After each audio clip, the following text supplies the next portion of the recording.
Bonjour à toutes et à tous, bienvenue sur la chaîne. Aujourd'hui, j'ai envie de me refaire le film Labyrinthe. Alors Labyrinthe, c'est un film qui m'avait marqué dans les années 90. J'avais dû voir ça début 90. Je crois que c'est sorti en quelle année ce truc-là? Je dirais 92, 90 je dirais. Ah non, 86. Film sorti en 86. Donc, Jim Henson, Jim Henson, pour ceux qui ne savent pas qui c'est le Muppet Show, Fraggle Rock, Dark Crystal, fabuleux Dark Crystal avec la série qui est ressortie récemment, qui était excellente d'ailleurs, que j'adore.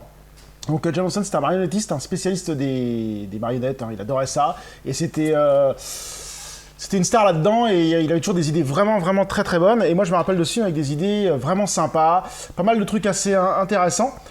Et bah, c'était un film qui m'avait vraiment marqué, j'étais tout jeune, je dirais début 90, et bah, ça m'est resté quelque chose avec David Bowie en méchant, avec Connelly en héroïne principale. Bon après c'était un film plus axé pour les enfants de mémoire, mais il y a moyen de passer un moment si vous ne l'avez pas vu. Donc je vais relire de quoi ça parle. Labyrinthe, d'accord, donc c'est pas en français. D'ailleurs c'est pas une version française que j'ai? Ah si, il y a le langage français, mais la boîte est en anglais. Donc en gros, de quoi ça parle? C'est une petite fille qui en a marre de son frère. Ses parents partent dans une soirée et elle doit garder son frère.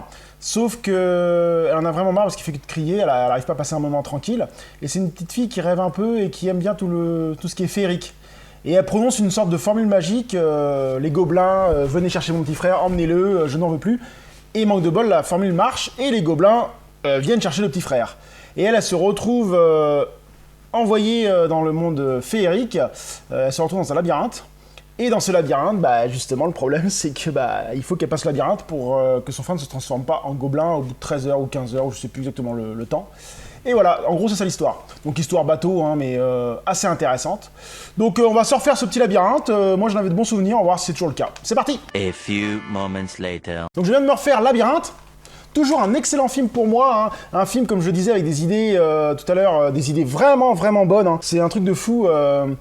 Les idées de Jim Henson étaient excellentes. Il y a plein d'idées sur les marionnettes, sur la façon de parler des personnages, c'est vraiment un puits d'idées de ce film. Et c'était des films dans les années 80 comme on n'en fait plus maintenant. C'était des films avec innovation, avec des choses vraiment féeriques. Il y a tout un univers qui nous emporte avec cette petite fille qui se retrouve contre un monstre qui n'est pas vraiment un monstre, qui n'est pas vraiment un méchant non plus, David Bowie, sur une BO de David Bowie qui est assez intéressante. Si vous aimez David Bowie, c'est super sympa. Enfin franchement, j'ai encore passé un bon moment à voir ce film. Bon après, il n'y a pas de combat, il n'y a pas d'action de ouf, c'est un film pour les enfants, dédié aux enfants. Donc si vous avez des enfants en bas âge, 6-7 ans, franchement, montrez-leur ce film, ils vont vachement apprécier, surtout que les effets spéciaux de marionnettes sont encore très bonnes. Franchement, c'est un film très féerique, très sympa, qui vaut sûrement le détour. Donc oui, si vous n'avez pas vu Labyrinthe, je pense que ce film vaut toujours le détour. Et si vous l'avez vu, remontrez-le à vos enfants, ça leur fera sûrement plaisir. Parce que je pense qu'ils passeront un bon moment et ils verront autre chose que ce qu'il fait habituellement. Et ce qui se fait maintenant, ça change vraiment de ce qu'il fait maintenant. C'est une autre époque, enfin voilà quoi. Donc oui, Labyrinthe, je vous le conseille. Sur ce, je vous dis à très bientôt sur la chaîne. Salut!